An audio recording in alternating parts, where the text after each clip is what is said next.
Well, we used to be a clever country, but now we're anything but if international league tables are any guide. And it's not for want of money. In fact, as a country, we've never spent more on education in our history. And here we are with falling standards and fed-up teachers, not to mention woke ideology pervading the classroom.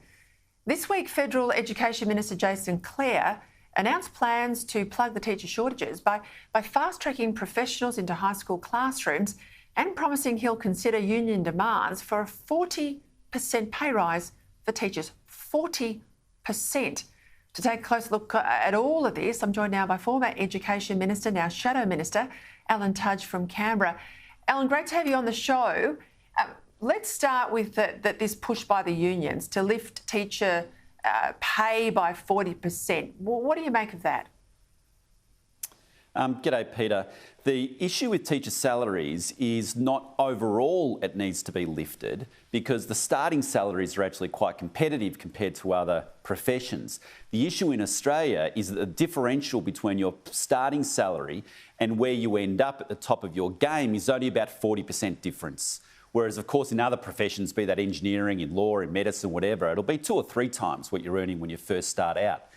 Interestingly enough also, in Canada, a top teacher will earn 80% more than a beginning teacher. In the United Kingdom, a top teacher will earn, say, double what a beginning teacher will earn. So Australia is unique in having a very flat salary structure. And that's what needs to be worked on, and ideally having a performance-based element in that as well. Well, let me just jump in there. When you say top teacher, we're referencing tenure. When we say top teachers, this is by time served as teachers in the classroom or going on to be principals. In all those other professions you talk about, you don't become a top lawyer unless you increase the billing rate for the business. You win your legal cases in the court, all of those things, then your pay will increase. Why don't we pay good teachers more? If schools improve their ratings or we leap in the international rankings, sure, pay them more. But when we're going down south at a rapid rate with performances, why pay any of them more? Well, I think the differential should be greater, and I think that there should be some sort of performance-based salary as well, so that if you are an outstanding teacher, then you can earn a reasonable amount of money and continue on a trajectory. At the moment, many of the top teachers, if they want to earn more money, actually exit the classroom and take on an administrative role in the school rather than staying teaching the kids and really making a difference to those kids' lives. Now, we do have a real problem in terms of our declining standards, Peter, as you mentioned from the get-go, and that's we've got to do 2 or 3 things there. Yes, we've got to have the more rigorous curriculum. That sets your standards. We do have to be attracting better people into teaching and be using teacher methodologies which are based on evidence rather than just fads. But also we need to have more disciplined classrooms, and that's where we've really fallen off the cliff as well in the last couple of decades. So it's those 3 things collectively which I think can make the big difference in terms of addressing school standards in this country, and they're the things that I'd like to see Jason Clare, the new Education Minister, be taking up also with state and territory education ministers. I want to go to the cashless debit card. I mean, you were absolutely instrumental in establishing this card.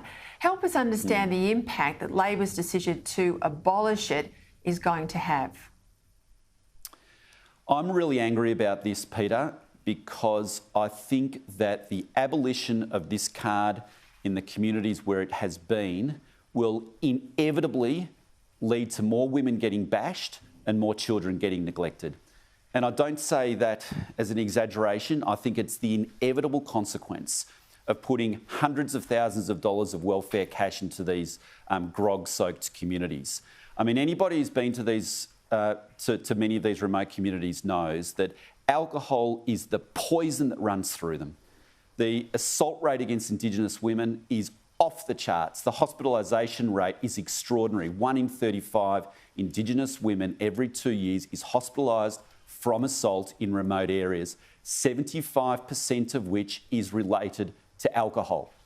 So we have to get control of this, and that cashless debit card was doing that. And now Labor, for ideological reasons, is going to abandon that card, go back to welfare cash, And I think it will have catastrophic consequences in these communities. Is there any way you can have a conversation with the minister and have her see sense? I remember when Labor had a basics card, Jenny Macklin was struggling to get the coalition to support it. I think the initial position at the time in opposition was that you were going to oppose it. She reached out directly to Tony Abbott, who was then the opposition leader. They met, they had a very frank conversation. Tony said, well, it's not perfect. We wanted you to do more. And she said, you've got to just back me to get this far. Back me to get this far, otherwise we will lose the opportunity. And the coalition did. Is there any chance you can get Labor to see sense? I don't think we can anymore, Peter, and it's in part because they're all on the record now with their speeches in Parliament yesterday saying how proud they are about removing this card from these communities. I think the most disappointing thing is that they didn't consult the Indigenous leaders who stood with me in terms of introducing the card and co-designed the card and all the support services which went with it. They haven't gone to the East Kimberley and spoken to Ian Trust or to Corey McClellan in Ceduna or to Betty Logan in the Goldfields, who are the very strong leaders trying to get on top of the violence and the assaults and the alcoholism in their communities. And that's what I think is so disappointing. You know, we've been talking a lot about listening to Indigenous voices, you know, entrenching a voice in the Constitution. Well, this is a chance to listen to Indigenous voices, and particularly those leaders who have been holding those communities together, and they didn't do that. And that's what I think is not only just disappointing, I think it's going to lead to catastrophic outcomes for the people on the ground. It's incredibly hollow, this sort of victory. It's incredibly hollow. Alan Tudge, thank you for your time.